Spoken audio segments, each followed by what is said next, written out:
Hey, what's going on guys? Welcome back to another Gotham Knights video. Today we're gonna talk about how you can get the best loot, mods, and eventually even work your way towards legendary gear in this game. As you progress through it, it really opens up a lot of avenues when it comes to getting powerful loot, but it doesn't mean you can't start doing it from early on too.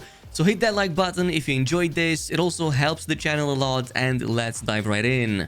Now, we previously touched on the importance of opening up chests early on, especially since they can be quite abundant in most levels and large-scale events, but the straight-up premeditated crimes are some of the best sources of weapons, mods, and even suit blueprints all throughout the game, from start to finish as you reach level 30. Eventually, you're going to start noticing higher and higher difficulty ones spawning, and you want to make sure you hit these up as often as you can, especially if you see ones with gear or weapon blueprints listed under their rewards. These will scale up with your current levels, so if one of your characters are lagging behind, didn't get any good crafting blueprints or items in a while, then these events are a surefire way to bring them up to level. Oftentimes, the more difficult ones will feature tougher enemies, which don't really take too much to defeat even with a decent enough build, so once you finish them off, you'll notice them oftentimes dropping higher end loot, like even heroic or legendary, especially towards the end game. At max level, high and very high difficulty ones will oftentimes drop legendaries from one of the high-end mini-bosses, so totally worth checking out as well. But since you'll be hitting all of these events anyways, it's best to couple them with an easy set of repeatable missions, while challenges that can provide even more heroics or legendary loot. These are of course the challenges you get from your contacts that you get to meet during the main story, like Detective Montoya, Lucius Fox, and even the Penguin at some point. They usually require you to just complete crime events in those territories against the various gangs out there, and you're gonna be doing these, well, gang-related activities anyway as you progress through it. Lucius here, for example, is my favorite because he literally showers you in heroic loot even before level 20. Like, he always seems to give out at least 3 or 4 of these items, from mods to gear, so definitely loving it. Others will too, including all the way up to legendary quality for the higher end stuff. So whatever icon you see of certain characters popping on the map, make sure you grab them, make sure you also complete those challenges, and even if it's not all done immediately, just grab them, because as you progress through the game, you're going to naturally complete them anyway.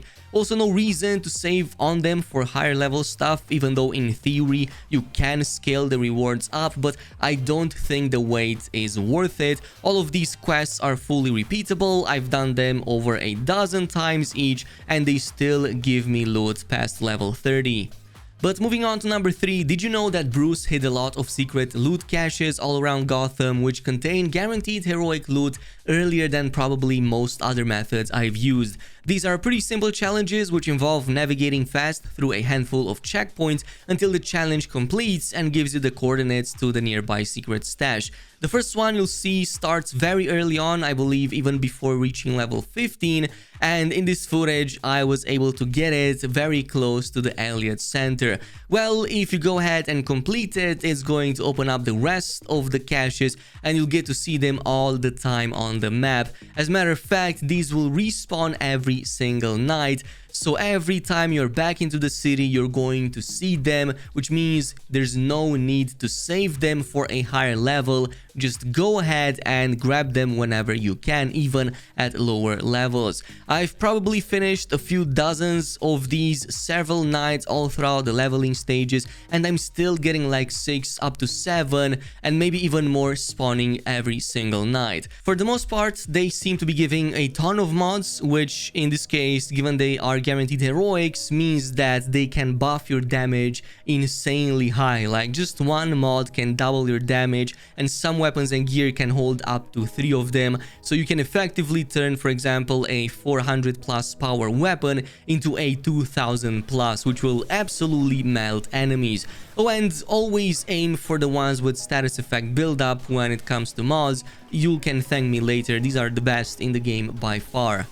But coming up to number 4, one early on method I used quite reliably to farm guaranteed items were the owl nests. These start spawning after your first encounter with the Court of Owls during the main story, and it's actually worth hitting these up as often as you see them spawning. These will involve finding a hidden dungeon or basement belonging to the Court of Owls that always has an advanced loot chest inside of it. But it's also going to be protected by some of their troops, so you'll have to clear those out first before being able to open the chest. Usually it involves just 2 enemies, so it can also go pretty fast, and unlike all of the other chests I've seen in the game, these always guarantee you get 2 items instead of the random chance of getting an item and usually getting materials instead. That was how very early I was able to farm extra loot whenever these events popped up, especially for my side characters that haven't kept up with my main one in a while. And by the way, they also count towards many momentum abilities unlock, so totally worth doing every single time. In fact, some of the strongest momentum abilities in Gotham Knights rely on you completing about 2 of these owl nests. And finally, let's go over my favorite late game method that I really love doing ever since I reached level 30. It's just my favorite method since it almost always guarantees getting at least 1 legendary, if not legendary mats to craft the legendary gear. Now, this is going to be done through the Gotham's Most Wanted. I believe that this is a series of challenges that pop up at certain points in the main story, quite early to mid-game, so it doesn't come off too late. But unlike any other challenge, these revolve around hunting specific named bosses belonging to each crime syndicate. I believe there's 8 or 9 of them in total, can't really remember because I've killed a bunch, but you can see them by their distinctive names in the contextual menu. And by the way, they also have a chance, albeit small, to spawn during very difficult events, as in the ones, by the way, with the red text present and not the game's difficulty, so just keep that in mind.